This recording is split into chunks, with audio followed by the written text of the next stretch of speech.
اعوذ باللہ من الشیطان الرجیم بسم اللہ الرحمن الرحیم۔ ناظرین و سامعین السلام علیکم، امید ہے آپ خیریت سے ہوں گے اور ہماری ویڈیوز سے مستفید ہو رہے ہوں گے۔ ناظرین، آج کی ہماری یہ ویڈیو حضرت سیدہ حکیمہ بنت امام موسیٰ کاظم علیہ السلام کے بارے میں ہے۔ آج ہم ان بی بی کے بارے میں معلومات آپ کی خدمت میں پیش کرنے کی سعادت حاصل کر رہے ہیں، لیکن ویڈیو پر جانے سے پہلے ہم آپ سے گزارش کرتے چلیں کہ ہمارے چینل کو سبسکرائب کر لیں اور بیل آئیکن کو کلک کر دیں تاکہ آپ ہماری کسی بھی ویڈیو سے محروم نہ رہ سکیں۔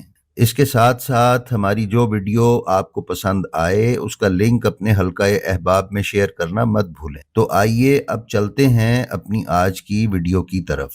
ناظرین محترم، حضرت حکیمہ خاتون 7ویں امام کی بیٹی، 8ویں امام کی بہن اور 9ویں امام کی پھوپھی ہیں۔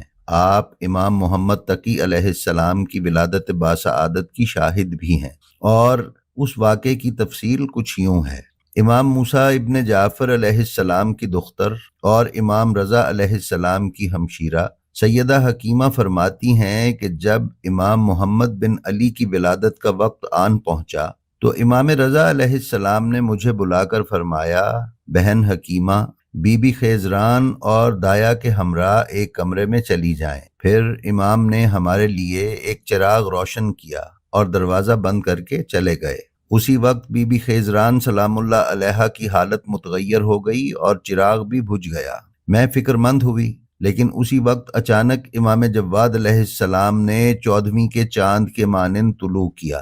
آپ کا بدن لطیف اور نرم و نازک کپڑے میں لپٹا ہوا تھا اور آپ کے نور نے کمرے کو روشن کیا ہوا تھا۔ میں نے امام کو اٹھا کر اپنی گود میں لے لیا اور وہ نازک کپڑا آپ کے بدن سے الگ کیا۔ اتنے میں امام علی ابن موسیٰ اور رضا علیہ السلام کمرے میں تشریف لائے اور آپ کو لے کر گہوارے میں ڈال دیا اور فرمایا، بہن گہوارے کا خیال رکھنا۔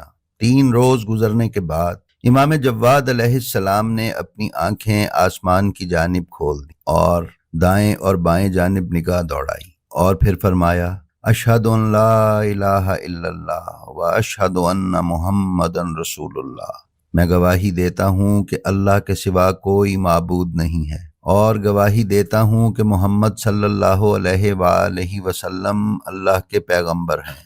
میں امام رضا علیہ السلام کی خدمت میں حاضر ہوئی اور عرض کیا، میرے مولا، میں نے اس بچے سے بہت حیران کن بات سنی ہے۔ امام علیہ السلام نے فرمایا، کون سی عجیب بات آپ نے سن لی؟ میں نے جو سنا تھا وہی سنا دیا۔ امام علیہ السلام نے فرمایا، اے حکیمہ، اس بچے سے جن عجیب چیزوں کا آپ مشاہدہ کریں گی وہ اس سے کہیں زیادہ ہیں جو ابھی آپ نے سنا۔ ناظرین، اگر یہ روایت آپ نے کتاب میں دیکھنی ہو تو بحار الانوار کے اردو ترجمے کی جلد نمبر 9 میں ملاحظہ فرما سکتے ہیں۔ نیز مناقب ابن شہر آشوب میں جلد 4 صفحہ 394 پر بھی ملاحظہ فرمائی جا سکتی۔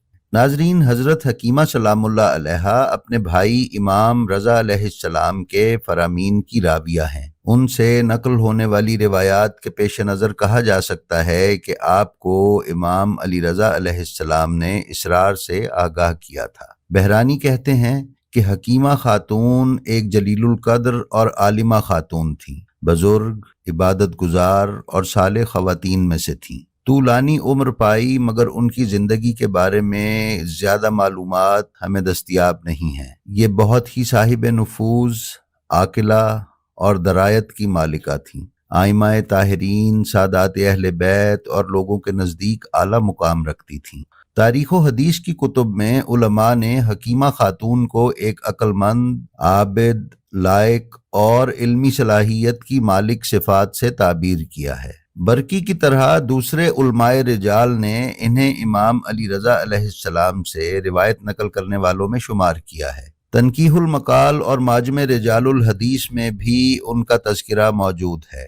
علامہ مامکانی نے تنقیح المقال میں ان کا نام روات میں ذکر کیا ہے اور انہیں حضرت امام محمد تقی علیہ السلام کی ولادت کے شاہدین میں سے شمار کیا ہے۔ نیز امام محمد تقی علیہ السلام سے کرامات کی روایات بھی ان سے نقل کی گئی ہیں۔ اسی طرح اصول کافی، اثبات الہدا اور بحار الانوار میں ان کی روایتیں منقول ہیں۔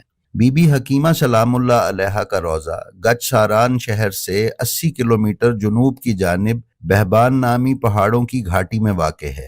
آپ خاندان اہل بیت کی عظیم خواتین میں سے ایک تھیں جنہوں نے 3 اماموں کے دور میں زندگی گزاری۔ بی بی اپنے بھائی امام علی رضا علیہ السلام کی گرفتاری اور طوس میں نظر بندی کے بعد مدینہ سے دیگر بنی ہاشم اور خواتین کے ایک قافلے کے ساتھ ایران میں تشریف لائیں۔